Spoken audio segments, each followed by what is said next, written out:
Makalipas ang 5 taon, muling bumalik si Gusheng sa kanilang lugar. Ang babaeng ito ay ang kanyang matalik na kaibigan.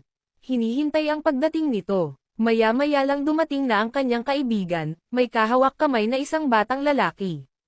Ito ay tansang 5 taon gulang. Kasama ang mga tagabantay na tauhan. Nagbatian ang dalawa. Napakaganda ng aking kaibigan, sabay ngitin nito. At bigla na lamang inihagis ang susi ng sasakyan sa kanya. Kanyang nasalo, aking bibisitahin ang kumpanya ng aking kaibigan.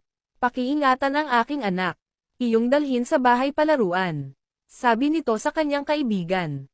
Masayang umayon. Isa rin itong mapagkatiwalaan sa kanyang negosyo at kanang kamay nito.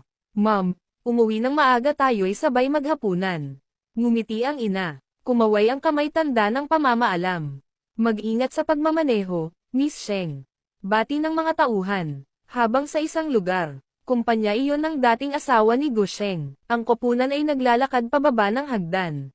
Pinag-uusapan nila ang isang sikat na manggagamot. Minimithi makausap, sinabi ng kanyang kanang kamay. Si Miss Ivana ay nakita, nahanap na ang kanyang lokasyon kung saan matatagpuan, at sinabi din ito. Ito ay darating sa kanilang kumpanya at mag-report ito. Ngunit ang hindi alam ng kanilang boss, ang kanilang hinahanap na sikat na manggagamot ay ang dating niya asawa. Sinabihan ng tauhan, taasan pa ang kanyang presyo upang siya ay lumahok sa ating negosyo. Samantalang masayang naglalakad si Gusheng dahil nakabalik na siya sa dating lugar. Sinabi niyang ibig niya kumain ng kanyang paboritong pagkain. Habang naglalakad at kausap ang tagabantay. Lahat ng aking sinabi ay italak, abala naman ang tagasulat sa mga sinasabi nito. Habang abala sa kanyang pakikipag-usap sa tauhan. Hindi niya alam mayroon din isang koponan sa unahan. Siya ay napatingin tinitiyak kung sino iyon. Nang makilala niya ang kanyang dating asawa, bigla siya tumalikod at tinakpan ng kamay ang kanyang mukha. Kinausap ang sarili, siya ay nag-alala, tiyak ako ay paparusahan at huhulihin. Kinutsa ko siya noon ang kanyang pagkalalaki. Tiyak galit ang aking dating asawa. Bigla na lamang nagsalita ng sabay-sabay ang kanyang tauhan, na tanda ng pag-ayon sa kanyang utos.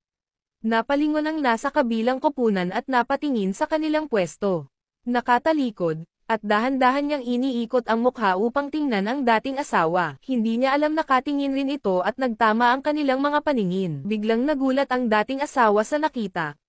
Mabilis naman kumilos at tumakbo palayo si Gusheng. Kumilos rin ang lalaki upang sundan ang dating asawa. Kumilos at magsibalik sa trabaho. Sumunod sa kanyang boss. Habang naghahanap naman ng matataguan si Gusheng, at nahanap nito isang bakanteng pasilyo, tumakbo ito papasok.